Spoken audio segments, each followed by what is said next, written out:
So when you're pregnant and you sing, I feel like that's not standard. Anything and everything, right? Like diaphragm. Yes, your diaphragm has to be pretty strong. Does it?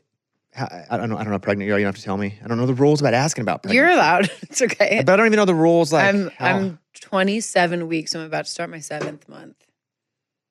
Yeah, even that's tough for me because Yeah. I don't really know where that is yet. Well, and I also have always been the person who's like, do you really need to talk in weeks? Same. And now that I'm there, it's like, oh, I get why they do it. Like when people are like, my baby is 14 months. I'm like, just say a year, but there's a reason. Like I should start saying how old I am in weeks. I know. When they ask. Yeah, I'm 32,000 weeks old. That's not overwhelming at all. Yeah. Are you singing? Are you performing? Mm-hmm. Is it a slow adjustment as, again, pardon any ignorantly asked pregnancy question, okay? As that grows and you don't need to preface any more questions. Well, for the people, because I get messages, you asked that question inappropriately. So for all the haters out there, relax. When that grows and it takes up space from your tool that you're used to using, is it different and is it a slow, gradual change? I think because I just haven't stopped performing, it's not as perceptible to me. Yeah. But I just cut 6 songs right at the beginning of the year so that I would have some songs in the can before it gets to the point where, I'm not going to want to do it. And can you go hard now? Can you sing hard still? Yes. Yeah. Good. I'm doing Jimmy Kimmel next week. That's congratulations. So that's going to be probably one of the last big performances. And then I'm performing a couple things around the Grammys. And then I'll peace out for maternity leave for a little bit. Irony. You get nominated for a Grammy. I think it's awesome that you're pregnant, but you get nominated for a Grammy when you could really be on the road. Right. And it's, again, both are amazing things. But the irony is that it happens right when you kind of have to pull yourself off for a little bit. Yeah. I kind of have to wrap it up for a little bit. And that's all I feel like I've ever really known is just staying on the road. That's kind of how, especially, when I was more of an independent artist, that was how I road tested my songs. Like that's how I knew what to put on a record. But I don't know, it feels kind of awesome just with the music and everything. It's something I've wanted to do. Which part? The starting a family. Obviously winning a Grammy is something I didn't know because both are awesome. Yeah. In different ways. It just being nominated for a Grammy, it makes people, have you done Kimmel before? No. Have you done any late night shows before? No.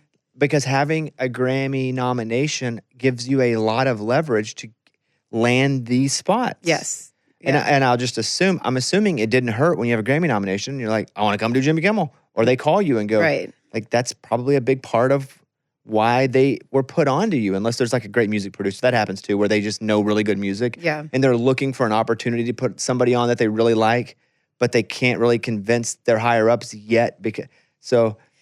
This music supervisor at Kimmel. Who is it? Jim Pitt. And I know that he's been interested in booking us, and that's what I mean. Like he probably has wanted to. But this does move the needle a bit. Awesome. And there was a offer for us to do it earlier in December, and 2 of my bandmates, it was like the only week I'd given the band off all year. They'd just gotten to Hawaii, and it was Monday. They wanted us on Wednesday, and that was really hard to not be able to just jump at and do. And then the first Monday of this year, they made good on the date and invited us back. But it is funny that all these very visible opportunities are coming when I'm like aesthetically just different than I normally would be. But I also have always said that it would be nice to see more female performers that are pregnant kind of out there doing it, because I think there's no stigma to it. And for what I do, I feel like it's definitely just part of the process. It's just my life, and I'll figure it out. Stigma is interesting because that word doesn't even come to mind. I'm also not a woman, right? Right. And I'm not feeling the things emotionally or the pressures that you are, so I say that. But I don't think stigma. I think if I were pregnant, I just wouldn't want to sing. Right. Like that's literally what I would be like, yeah, we don't see a lot of people that are performing pregnant, and I in my head go, yeah, I definitely wouldn't want to perform pregnant just because physically it wouldn't feel good. I've been really lucky. I felt good. And also just, I love singing physically. I think there's something about just the act of doing that that's very satisfying to me. Also, you're really good. I'm not fishing, say nothing back to this positive about me. I don't have a single skill that is half as good as you singing. And so I will not allow that comment. But I truly believe that with all of my heart. Like, you are really one of the great vocalists, just period. And I've been lucky enough to know you for a decade at this point. It has been. It's been over 10 years. 10 yeah. years. Yeah, we're right at it. I'm about to hit my 17 year in Nashville. How many? 17 years. But I really feel like, and I'm not just saying this because I'm sitting with you, like the 10-year town process for me began around the time that we met. And that's when I started, I think, doing things more on my terms. Like, that's when the clock really started, because the first 7 years were crazy, and I was thrown around a lot. I don't know that 7 years, so I'd like to know about that 7 years if we can, because I do want to come back to the Grammys and how you, I have lots of questions. But again, I do know you. Yeah. You've given me lots of really great moments too. And I know some people in their acquaintances, but like, I know you. I would say I know you. Like, because we've been on the road together years ago. We talk on the phone. I don't talk on the phone to anybody. Yeah. I hate talking on the phone. It's the worst thing. Talking on the phone. Like, it's the literal worst thing. I enjoy a phone call. I hate a phone call. So I have to be in the right mood, but if I am, they're long. When did you come to town? Why did you come to town? And what was the expectation you had when you got to town? I was 19. It was January 14th, 2008, that I moved into my apartment, which is very awesome because I'll be performing Kimmel the same day as my anniversary. And I moved here with Tommy Mottola kind of as the liaison for me. Sony guy? Yeah. Mariah Carey's ex-husband? That's right. In that order is what I would think of when you say that? Yeah. Me too. And he was pretty old school, kind of like... How'd you know him? I met him through a family friend of mine who actually was my financier in the beginning. He helped fund a lot of my music and projects, and I got to go to Tommy Mottola's office because my friend Tom Natelli, who is still a friend, he's going to come to the Grammys with us, even though he's not directly involved in my career. He was there from the beginning, so it felt kind of meaningful to have him there. But he had a business associate who knew Tommy, and by some miracle, we caught him on a day where he was open to having me visit him at his office, which was in Bergdorf Goodman. And I was so green. I just walked in there. Yeah. Yeah. Played 3 songs. And the melodies were strong. I think he obviously saw that there was something there. And he agreed to kind of be a consultant, I guess, for my initial move to Nashville. That's how I got signed to Republic before Republic Nashville even existed. So I was working with the New York office, but operating out of Nashville. And I just was on this track to put some music together in 6 months. So I was writing with all these amazing writers and did not know who I was. I think it was like a baptism by fire experience because I was... Who knows who they are at 19, though? Even as a human, much less an artist, which... Well, and I think a lot of those initial years, I learned so much, but I was course correcting a lot of it. It's almost harder to undo those first impressions because you want to be intentional about who you represent yourself to be. And I just didn't really get that opportunity. And I don't think there were any bad actors in that. It was just, we had a very powerful person in Tommy saying you're going to be a star and we're going to do a music video and do this and that. And that's just really, first of all, not exactly my aspiration. I want to have a sustainable career and make lots of different types of music for a very long time. And that's also how the Kings of Leon cover came to be. I've used somebody, and at that time, I already had some other music that probably would have sent me musically on a more accurate path to where I've ended up. But we were just kind of firing from the hip. And that Republic deal fell apart. It was a singles deal. And Scott Borchetta was kind of involved, but not really. Like, everyone was like 1 foot in, 1 foot out. And I also think, understandably, Scott probably didn't want to be told by someone in New York who he was and was not going to work with. What's difficult about the 1 foot in, 1 foot out, because I've had experiences with that in my career, is the 1 foot in is in case you pop and you make it. Yeah, it felt very conditional. The 1 foot out is, I'm not committed and I don't plan to be committed unless you pop and you make it. But if you do, I got my foot in. And I'm happy to like throw some support occasionally. But unless you're building your own momentum, in my experience with 1 footers, that 1 foot out is the dominant foot. Yeah. That 1 foot in is I got a foot in and I'm going to help a little bit, but it's only really here because if it pops, I want to be able to get both feet in. Yeah.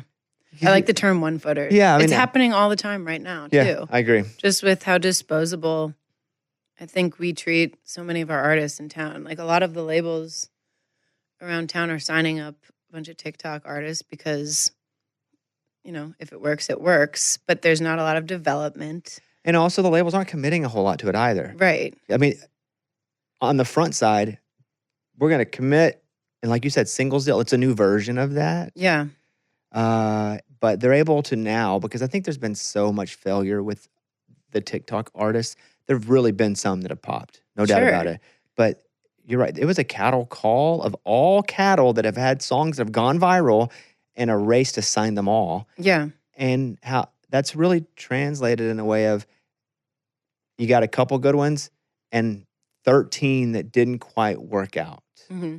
And I think now it's starting to even itself out a bit more, where it's not totally on an algorithm, because about two years ago, that's all it was. Right. They were only signing people. Well, it was devastating to the people who thought they had gotten that opportunity. And they were looking to have a sustain, like you're saying, that career. And they couldn't put a 30-minute live set together because... Did you feel like you were going to be because of the people that you had around you, even if it was temporary or momentary, did you feel like in your heart, like, oh, I'm here, it's star time, like I got this? Yeah. I felt like I was following the foolproof template that had worked so many times for so many people. And I pushed back a little bit at the suggestion of doing the Kings of Leon cover, because I was like, why would I do someone else's song when I have these originals that I think are more representative of who I am? It was like, just do this and then you can go do it your way. Like, that was always kind of the mantra I was hearing, which, that's just never really the case. And when it didn't work out, I felt like I just kind of had to put the pieces back together. And there were a few iterations of that over the years. Like, I even went back to the drawing board and I was like, I'm going to go by Maggie Rose now and I'm going to reclaim my career. Because it was my government name, Margaret Durrani. I didn't know that. Yeah. So you were Margaret, though? Mm-hmm. Well, when you did your very first introductions to people, it was Margaret. Yes. I never met Margaret. No, maybe not. Well, Margaret. Yes, but I never met, hi, I'm Margaret. Right. You were Maggie by the time that I met you. Yeah, and that was sort of me trying to take my power back and get another crack at that first impression. And there was like, not just, I cut my hair off and I started writing all sorts of music, and performing live was a big way for me to explore what kind of music I wanted to end up recording. But then even then I was dealing with country radio and all the confinements of that. And it was just tough. There was, felt very one-dimensional. Like, your whole life was poured into the success of whatever radio single you chose, and that could be your entire year. That's how people know you. And I just felt like, in a lot of ways, when it just became untenable, that's maybe the best thing that happened to me. My label folded. I knew you at this point. And I had a song out at radio that I was told by the label I was with at the time and all my programming friends, like, that's testing the best. You got to go put out a Girl in Your Truck song, which that's not who I am either. And then Maddie and Tay had Girl in a Country song, and just became this David and Goliath thing. And I was like, why would I want to be here anymore and put up with that? And I feel like that's when I made Change the Whole Thing, which was just still country in its own way, but like soulful. And I had all my friends in the studio, and we recorded a live record. And like, that's what I mean by the 10-year clock kind of starting around that time, because I just felt like I had like almost to do damage control more than take all these years I had invested and build upon them. Did you ever think about leaving? Yes. Did you ever leave for a minute? No. How close did you get to leaving? I thought very seriously about moving to LA in 2015. Why didn't you? I think a lot of things happened in Nashville that encouraged me to stay. That record, being able to just make a record with my friends and realize that I was capable without an investor and without a label, and like really be hungry for a while and have it turn out the way it did, was encouraging. And I think like I owe so much of the success I have to this community. I owe a lot of the reasons that I'm better at what I do to like obstacles that this city presented me. But I don't know, I feel really, really rooted here now. I feel like the common sentiment about you, and I would hear this obviously when you weren't around, so that's how you know it's the truth. It's what people say when you're not around. It's Right. the actual truth. Is that I think a lot of people were frustrated for you. Yeah. Meaning, it wasn't that they're like, Maggie got screwed over. It was, Maggie's awesome, and the music she's making is awesome. And the landscape of whatever the current popular country format wasn't exactly where you were. You were ahead of it a bit. And it was just like people just wanted them to match. Yeah.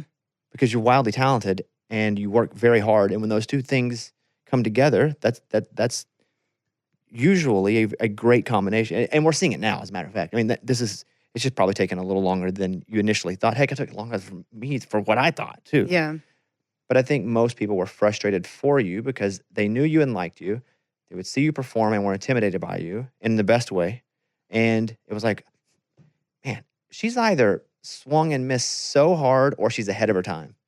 And I think I think it was the latter, is that you were just a bit ahead of where the landscape of country music is. Maybe so. And because I felt frustration for you. Did you feel other people being frustrated for you? Yes. Yeah. Not sad for you. There's a difference. I think it's a shared frustration with a lot of artists who are not totally doing like the country thing, or even artists who are country adjacent and can't seem to like click. The funny thing about country adjacent, though, is that country adjacent most of the time ends up being main country. Yeah. Like, you can look at Sam Hunt. We can do 10 artists who were country adjacent when they came out, and everybody's like, that's not really it. It's like country adjacent. But it was so strong and powerful that it kind of removed the adjacent from itself. Right. And that live record was incredible. And even like the media you shot for it, like all that was just such a powerful project, because again, you're one of the best. Yeah, I think everybody, just myself included, was like, oh, it's not if, it's when. I had to definitely bear down though and stick with it. And Leslie Fram's been a really great champion. A lot of labels would say like, we love what you do, we just don't know what to do with you. And I would be met with that all the time.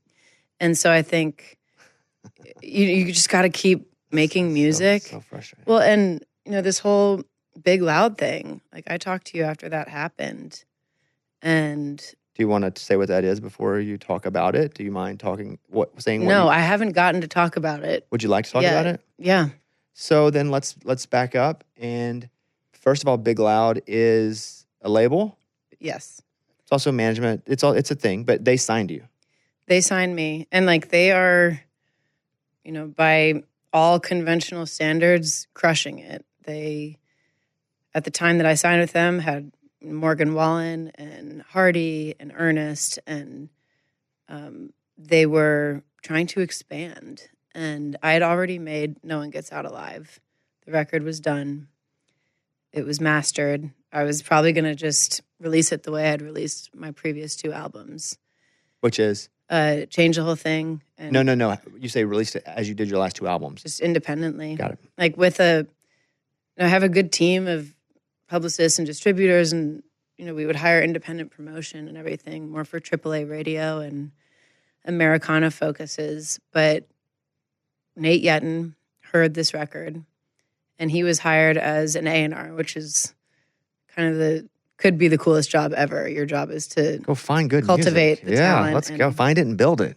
His specific objective with Big Loud was to broaden their musical roster, to find critical acclaim. Like he told me, and my husband Austin, he's like, we want a Grammy.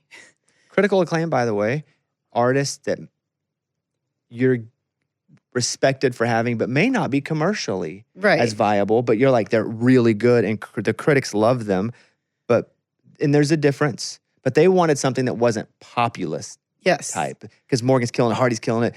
And people will be like, well, you got people that are making hits. They wanted a symphony. Yeah. And that's you. They wanted you. I was totally flattered and inspired by the vision. And it was surprising to me. I don't feel like I was definitely the outlier on their roster. And in terms of critical acclaim, I'm not shy about saying that we've had no shortage of that with the last couple of records. And that goes back to your question about, frustration and myself and people. It's like, yeah, that was there, but I think credibility is another word I would use. Not to interrupt you. I just want to make sure our audience knows what's going on. I think they wanted credibility from music with depth. Yeah. Not that the other guys don't have it, but they're killing it.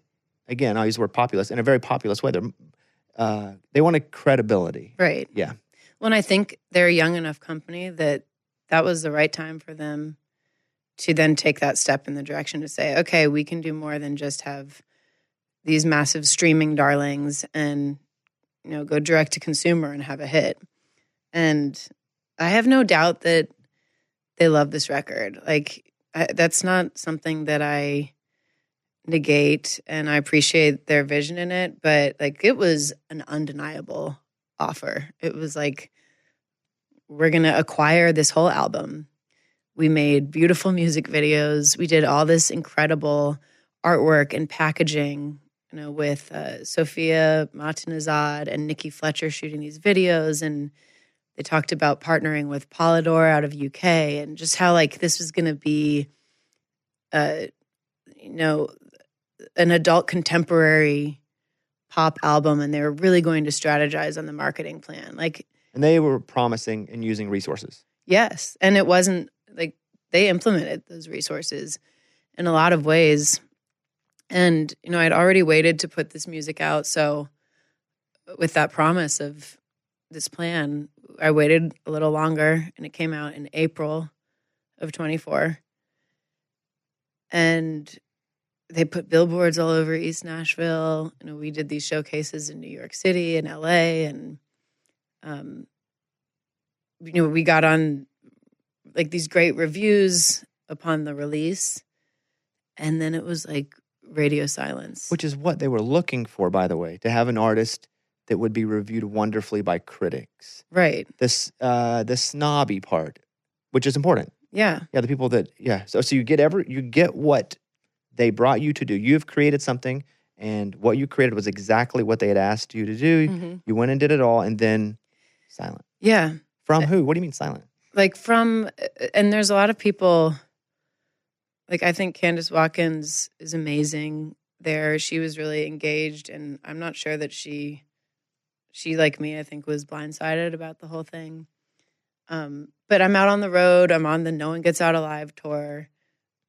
I find out that like some of the digital marketing spending is comparable to like what I did on my own with one song on the previous record.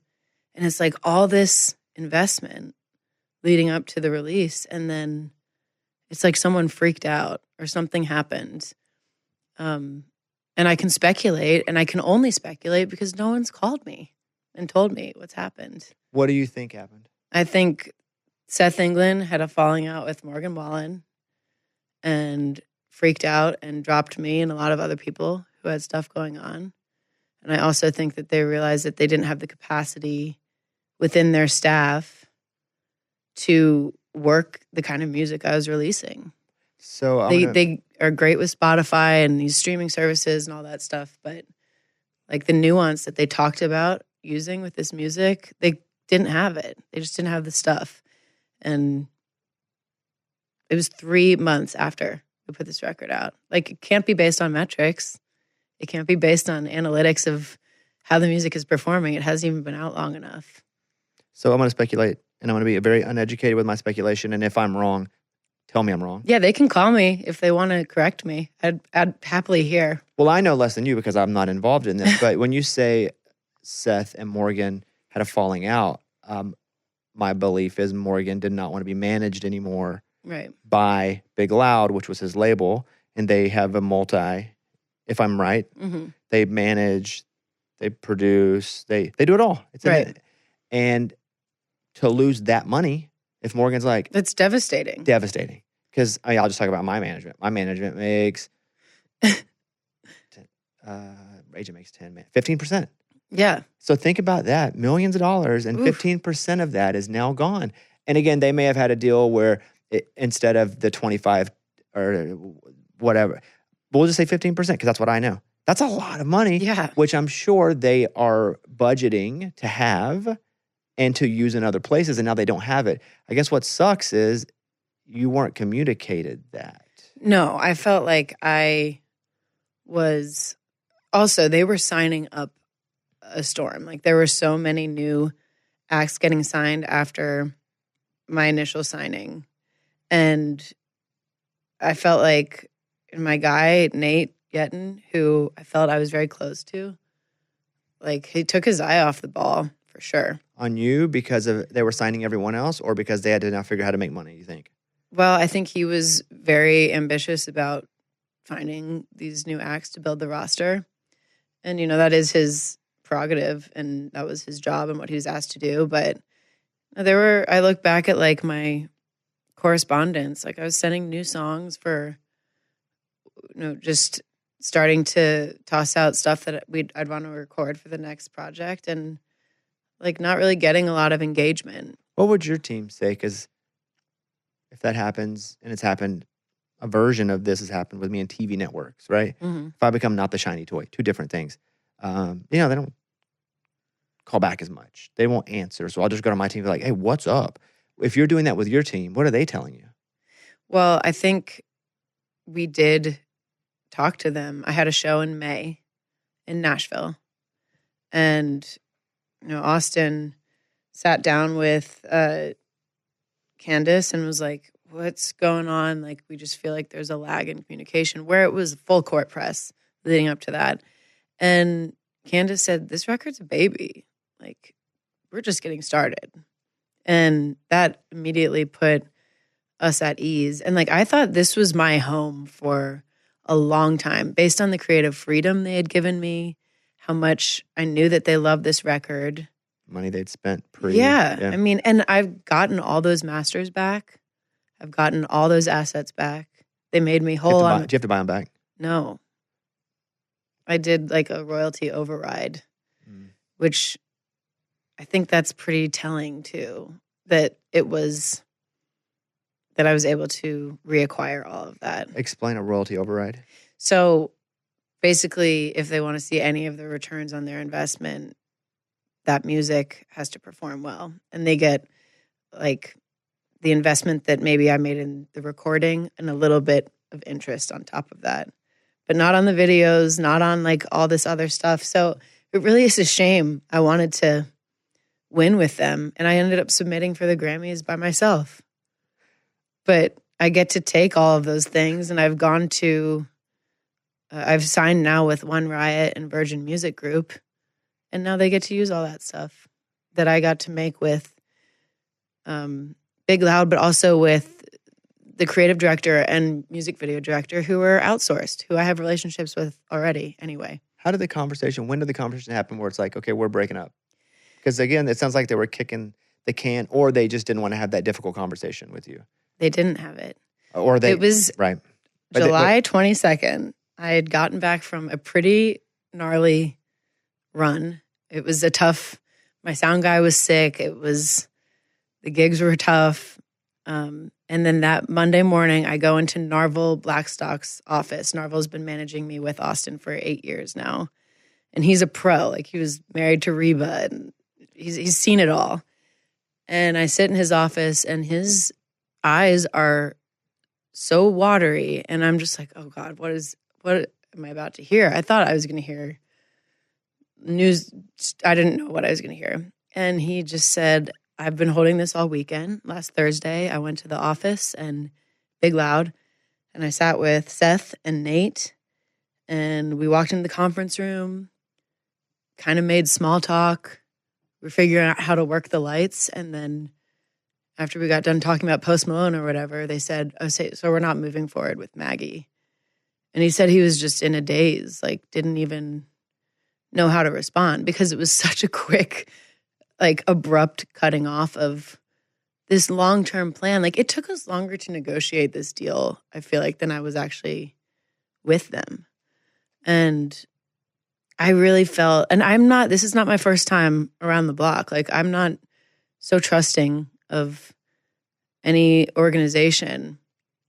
And I really do feel like I had friendships at this label, and we all were excited about the opportunity. And then it just was like I even feel some part of my heart feels sympathy for Nate, even though I wish he had communicated with me more, that like this was pulled on him quickly. And Narvel finally said he snapped back into it and was like, well, you're going to give her a master's back, right? And they didn't even have a plan for that. So it took about 6 weeks to figure that out. And I still hadn't heard directly from anyone. No one talked to me. That part to me is crazy. I do not operate that way. Ghosting and all that crazy stuff is like, I don't know. It's like for early 20s dating behavior. It's not how you conduct business. And like, obviously I'm still sore about it. And I have all these great things to like have ended the year with. But and then I found out 2 weeks later I was pregnant. And it was just like, truly, not that wasn't an amazing, happy piece of news, but it was definitely like an, oh, crap You can say moment. you can cuss if you want. Yeah. So what kind of closure do you feel like now? I'm not going to say need, because you don't need it. But what kind of closure would you like? I think I've gotten it in so many ways. I love my new team. Yeah, but there's still resentment there. I'd be way worse than you. I mean, I'd be on fire still. I did get a text, and I usually don't get into this kind of like conversation talking about texts and correspondence, but that's everything at the end of the day. Like, I have worked with so many people over all these years I've been here, and not a whole lot of bridges burned because there's mutual respect. If we had gone through the process of really working this music and it just didn't work, and we had to say like, all right, like we tried, then that would be fine. Or if they leveled with me and said, this is happening with us. And, apparently there was some suggestion, this has nothing to do with Maggie, to Narvel. But they left me open to all this speculation. I think I said this to you when I was trying to deal with, like, what are people thinking out there about this? They left me open to people just kind of wondering, oh, what did she do to mess that up? Because they just didn't say anything. It's like we put this record out in such a big way, or what could have been a big way. And then we just weren't working together anymore. And the text I finally got in September from Nate, probably instigated by the fact that other artists at Big Loud were starting to figure out, they're like, wait, what the hell happened? It was like urging him to then finally reach out. He's like, sorry, we haven't spoken since we parted ways. I just was told not to reach out until we reached a master's agreement. Well, at that point, we had reached it a long time ago. And the implication of parting ways is such a cop-out to me, because it would imply that it was mutual and that it was humane and that it was done with respect. So I guess that's the closure. It's like, let's not rewrite the narrative. This could have been a really devastating blow to my career, to my will to keep doing this. And I think about other artists who were dropped from Big Loud around the same time, who, like, I wish I could sit down and talk to, because they might be attributing so much value to that opportunity that was given to them and then have it taken away. And that could be such a deterrent for them to keep making music in the future. And it's just like, there are repercussions for doing that to people. Do you just wish you knew why? Like, if someone that made the decision would say, all right, for real, here's the thing. Either, you're not as good as we thought you were. Yeah. Or, we're not making as much money as we thought we would, and we couldn't afford it. Like that, I feel like that would be nice. Yeah. Just that, whatever it is, like the real answer. Yeah. I think I want to know what they think their reasons were, but if it were any of those reasons, I mean, we're getting all the things that they wanted in terms of critical acclaim or just validation. Yeah. And then in terms of performance financially, like, how premature of a move to make. And unfair. 3 months. If that's what they're saying, because again, they knew going into it. I assume they knew going into it that, again, they wanted critical acclaim, and it's not like an NSYNC album that sells 2 million records in the first week. Right. Right? With critical acclaim, that takes a while, which is why that can't possibly be it. Yeah. Because it's not like you're expecting on week one streams to be able to, 10 multiply on the investment. So, yeah, I would want to know. Even if it was, we just don't like you anymore. Yeah. Like, I would like to know something, because I think I would start doubting myself. Yeah. I mean, there was a danger of that for a minute. And I mean, I think I started to regain my confidence in like October. But it was also so weird because, Bobby, I got the masters back and I was walking into my house and Sirius XM, they do those bumpers. They're like, hi, this is Maggie Rose. And then this is my song Fake Flowers. And like, they were playing it like every hour. And I'm busy dealing with attorneys, like just feeling like, what's going on? And the first gig that we did, when I got that text, I was out at the Gorge with Dave Matthews. And I just felt like it was working and finally taking hold. And then all this stuff I was navigating behind the scenes. And luckily, I have such a great partnership with Austin. I love my band. I was trying not to freak them out. There was a lot that like I couldn't tell them right away. And like, I love this music, and people were showing up and things were happening.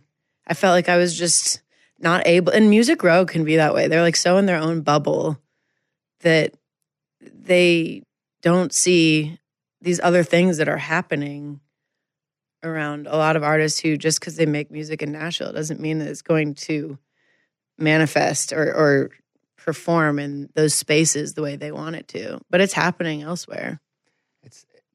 I go back to irony. You get nominated for a Grammy. That is the exact reason that label wanted a relationship. I know. I know, it's weird. And all these award shows have their flaws, but like that is a peer voted award. And even if it's not, there is just credibility with a Grammy. Even if it's the shadiest, worst, blood diamond, it doesn't matter. yeah. There is nothing more credible than a Grammy. Because the normal people don't know how that happens. Like, Yeah. I'm a voter, and it used to be until a few years ago, they could go into a back room, Mike, and change the vote. Remember, Mike, we've talked about this, right? Yeah. I'm a Grammy voter, and that's the most credible thing you can possibly have. Yeah. I mean, I have a doctorate other than that. You know, after my just honorary that. doctorate, yes.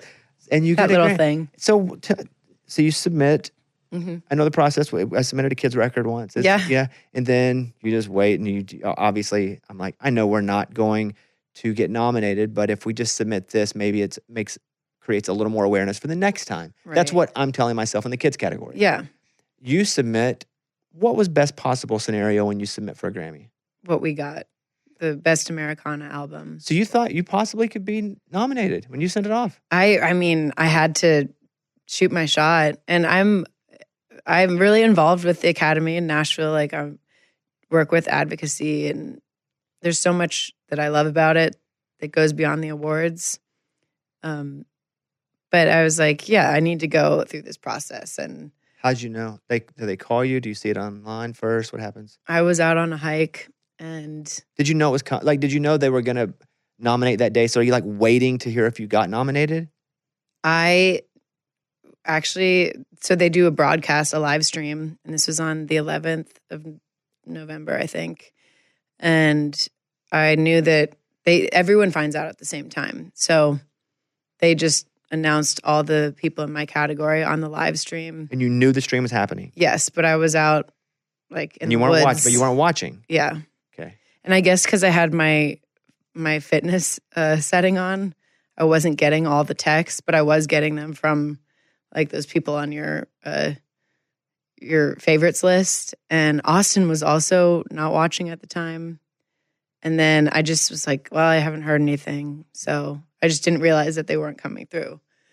And I reached out to him. I was like, well, we tried, and we can be proud of that. And then he was getting to Starstruck, the office at that time. And I heard him on the phone, like as the elevator doors were opening. And it was all the girls on his floor just shrieking because they had seen it like moments before we did. And yeah, it was surreal. I was like, I think we deserved it. I wasn't expecting it at all. There wasn't, and I'm not just saying that to like, I believe you. say it. I believe both of those statements. I believe you think you deserved it, and I believe you didn't think you were going to get it. Yeah, because it is. There's politics to it, but what I do love about the Grammys is it's not like other award shows where you have labels being like, all right, we'll vote for you if you vote for us, and all this block voting stuff. Like, you have to be making music or in broadcasting or kind of participating in that output to be able to vote. And people vote for the Grammys because, again, I'm a Grammy voter from all over. Right. Where here, most of the voting's coming from like a 12-mile radius. Right. Where a lot of people are being exposed to a lot of different things and aren't in the specific cliques and don't even know the people to trade votes with. Yeah. And I think that helps broaden the Grammys a little more than a specific Nashville Country Music Award. Right. I mean, you can get someone who's not necessarily got the best numbers who's going to qualify for that award. And you have to also vote. This is kind of new. You have to pick the categories in addition to like the big five, which are album of the year, artist of the year. The additional categories you have to select have to pertain somewhat to what you work within. So you're not like voting just based on nothing for artists who make music that's totally outside of what you do. Like, you don't see a name and just click it because it looks cool. Like, sometimes, Right. like when voting, you're like, oh, I saw that billboard, that sign. Yeah. I like the name Clint, so I'm going to vote for Clint. Yeah. Yeah, that doesn't happen anymore. Which even in my time as being a voter, it used to be like that. You could vote for all the awards. Totally. And so it didn't matter. And then I never wanted to not vote in a category, so I would just vote for something. Mm-hmm. Exactly. I mean, Yeah. I literally would because I didn't want him to 100% participation. I didn't want him to look like think I was lazy. So Yeah. I just click something. And so once you're nominated, like I don't know, what happens? Does your team go, let's strike while the iron is hot? Yes. So at that point, when I submitted, I was not signed yet to my new label with Virgin. And now I have to say they're kind of like, holy shit, what have we stepped into? There was even, I just cut like 6 songs at the very beginning of this year to kind of start putting together the next thing. But this bought me a whole new life for this record. So with that nomination, I think they've refocused on all the life that's left and what we can do with this music. But we reworked some of the songs from the record. Like I have a song with Vince Gill coming out on Friday that's completing like the deluxe version of this record. And I think it just sort of was like we threw this hot potato at them and we've been trying to extract as much as we can out of it. It's also kind of funny feeling that you do this record a year ago and now it's new again. Yeah. And some of these songs are very prophetic. Like if you listen to it, it's a lot about like what I went through this year and the themes and everything. When you and I talked, I have to constantly like keep myself from like doing anything creative and everything being based on if people like it. It's a weird life to live. Yeah. You're giving a lot of power to something you have no control over or people you will never meet and see and something you cannot predict. At times, I wish I were like my stepdad and he went to the mill, knew what he was doing, did his 8 hours, went home, didn't worry about anything else, wasn't neurotic, was like at times, not mostly, but at times I'm pretty envious of that. But I am, and you are wired like we're wired. We have a screw loose. It happens to be a good screw at times, which is why we pursue this. But I have to constantly remind myself, and I do this if I meditate. I try to meditate. And my mantra is nothing matters, nobody cares. Yeah. And I remember talking in the most joyful way. Yes. And I remember talking to you about that specifically. Yeah. And going, nobody cares about you. Yeah. In the best way, because it sounds harsh. Look at what's going on. And we're so lucky to get to do this. And people have spent so much of their time thinking about themselves. Yeah. Think that if I'm on a show that doesn't get picked up and I'm embarrassed. Mm-hmm. And I'm like, oh my God. That's like the theme, my takeaway from this year is what you just said. It's, I would obsess over it and be like, I'm so embarrassed. How am I even going to go in front of people? You know what? Nobody cared. And not that nobody cares about me and not that nobody cares, but nobody invests so much time in thinking about what I didn't do right. And that gives me a freedom to not care either, but care fully. Right. And so nothing matters. Nobody cares. I say that. And there's a lot of stuff that matters. Like little things matter way more at times than I give them credit for. But nothing sometimes that I put all my worth and value into, none of that matters. And I know what you mean. You're not saying that in like a nihilistic way. No. It's like, we're adding joy and color to the world. And I find it liberating that it's all like on a whim. If people like it or not, there's no rhyme or reason to it. And I think I, as someone who makes music, care when I see someone else have a perceived failure and then they keep going. Because like that means that you're out there doing it and you're taking chances and you're daring to grow. So yeah, I care in that regard, but I'm obviously watching from a different perspective. And I care at times blindly about so many things, but the most positive, freeing thing I can tell myself is nothing matters, nobody cares. Yeah. And I should not worry about something matter. And what I mean is to other people when it comes to me. I invest so much time in thinking, oh man, this failure mattered so much that people are going to look at me different. Nobody cares. Yeah. I needed to hear that at that time too, because that was what I was so worried about was, God, we made such a big splash about this partnership. And for me, it was, I kept saying in interviews, and I kind of like wince when I hear them again. I was like, my jaded heart grew 3 sizes. Like, this Music Row label actually is letting me do what I want to do and believing in me. And then it's just aged like milk. And it's like, I was just worried about people wondering how I had messed it up. And Nobody thought about it. That's just not, and it's also most likely not about me. And it sucks that I was a casualty of that. But I think you also just need to make music that, or whatever it is that you do creatively, that you're going to enjoy and hope that people will like it as well. And if they don't, they're not going to not like it for very long. It doesn't mean they're going to like it. But they're not going to spend, it's even the world of haters. I felt that world almost dissipate completely in that there are 10 million things out there. It used to be when there were like four people, and I was one of the 4 people. I had a lot of haters because I was different. I didn't really fit anywhere. I would compare our careers.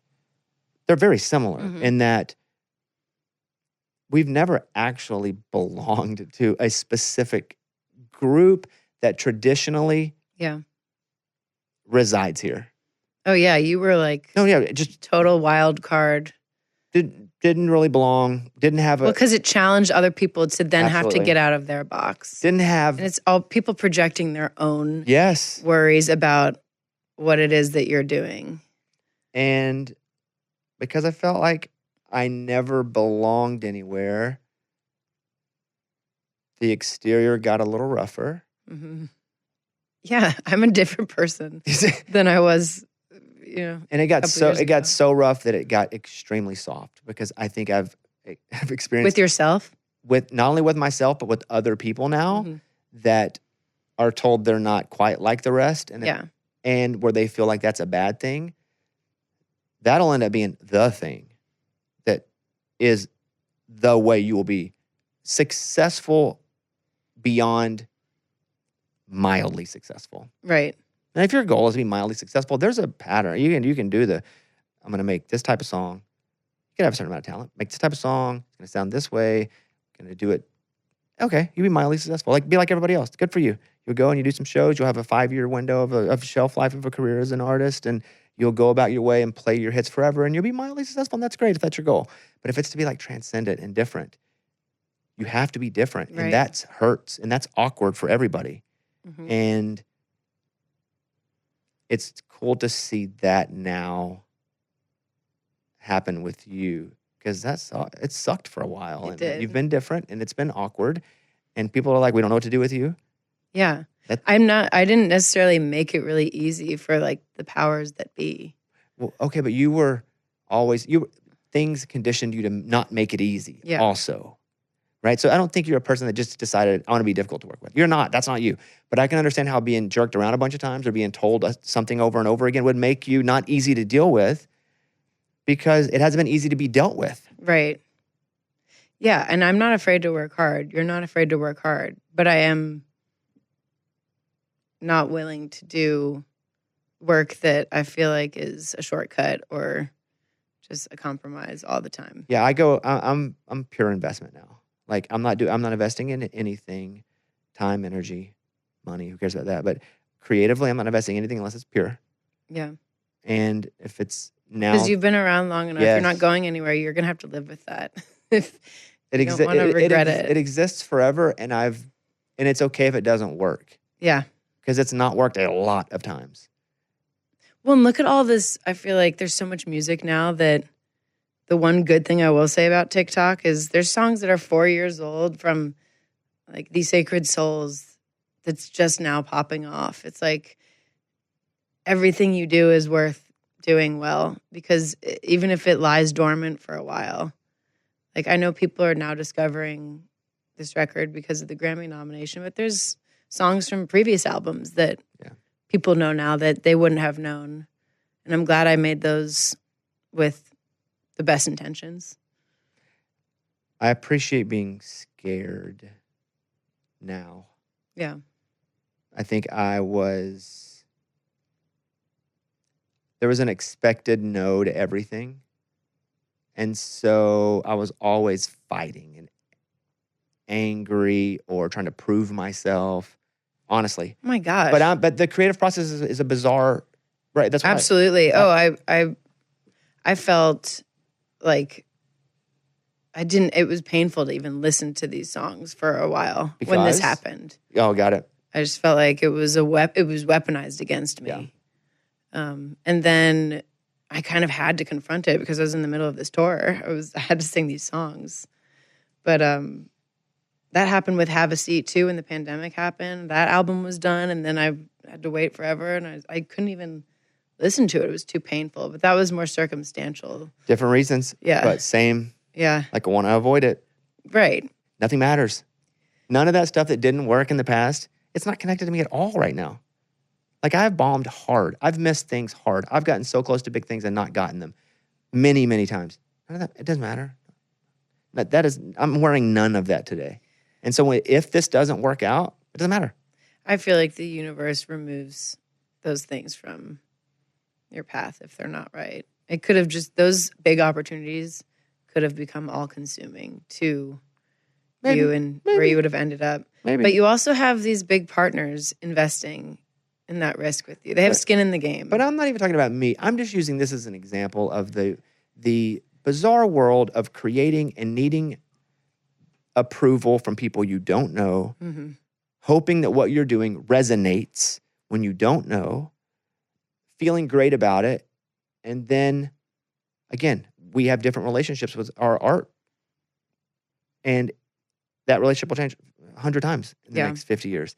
And now I'm appreciative of which is nobody cares. how It lucky doesn't matter for that because I've been able to go through crap so many times, right? And I'm able to see other people that get put in awkward situations and go, "Hey, it's gonna be good. It's gonna be fine." That's that softness, though. Yeah, that's that you're it. talking about. Got so hard that it made me soft. That's a weird thing to say, right there. I felt that so hard though when you said that because it does allow you to get reacquainted with it every time you need to, and and have peace with it.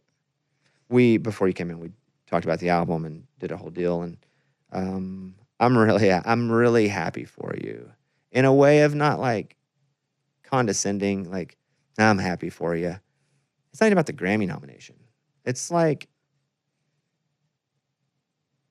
when someone owes you money and they finally pay that money. It's like that's a good analogy. Yeah, like I think you're finally getting paid back. Yeah, a bit. So.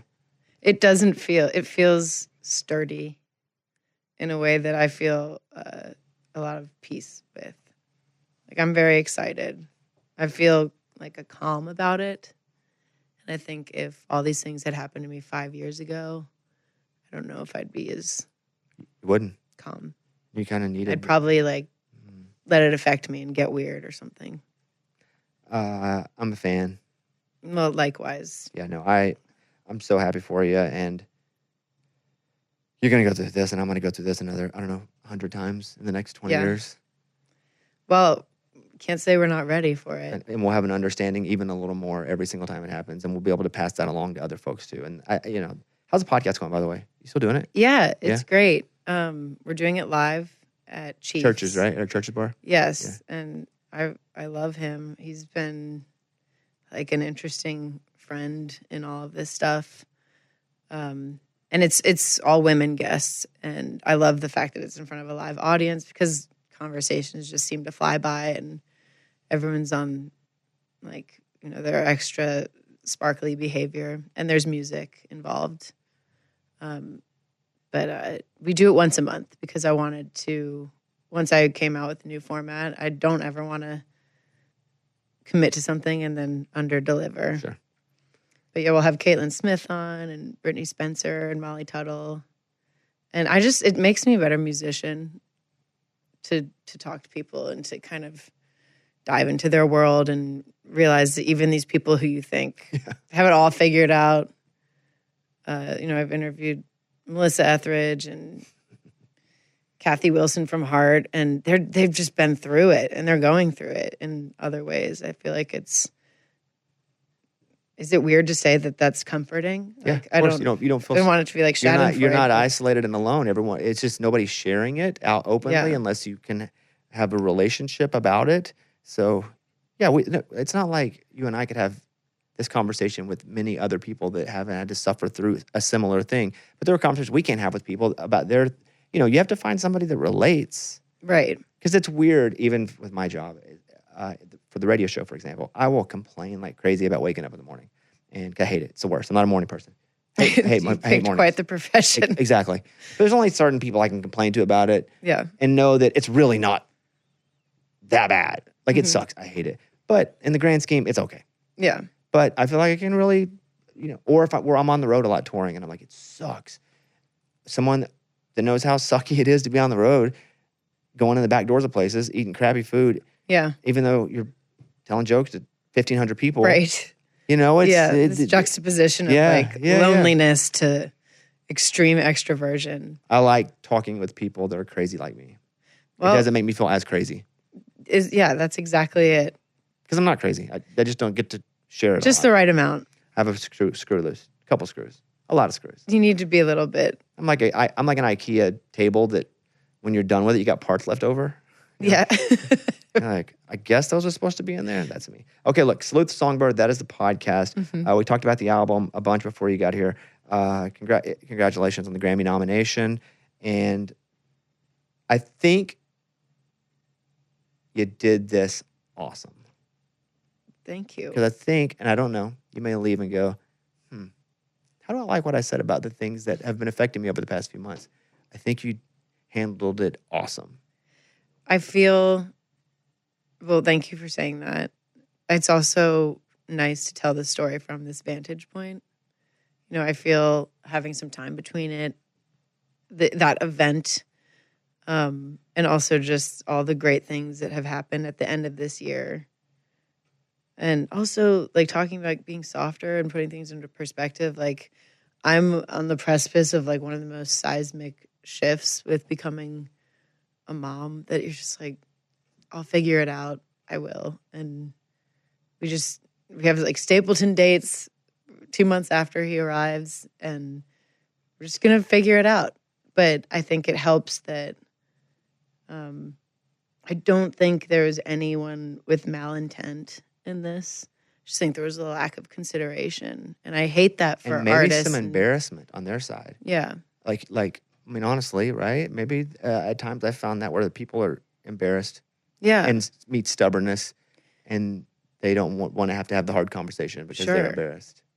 Or if someone feels they're sparing me something, well, whatever. The proof is in the pudding with what has happened now, and I think it's like nice for me to share the story for any artist who feels maybe like they're attributing way too much of their value to these things that are totally like circumstantial, and they'll come and go. Like what you're saying, you just have to keep attempting and try and do it in the most sincere way. And then get up when it doesn't work, because it's not going to work. Because if you're attempting it, there are things that aren't going to work. Yeah. That's it. Guaranteed. Yeah. And if everything's working, then you're not really trying hard enough. Yes. Yeah. Or you're too comfortable, which is what you did when you came in and ruffled all the feathers. I am Maggie Rose. I am not. That's her Instagram name. I am Bobby. Go follow Maggie. Check out the music. And Maggie, good to see you. And good to see you too. Good luck, and I'll see you soon. Thank you.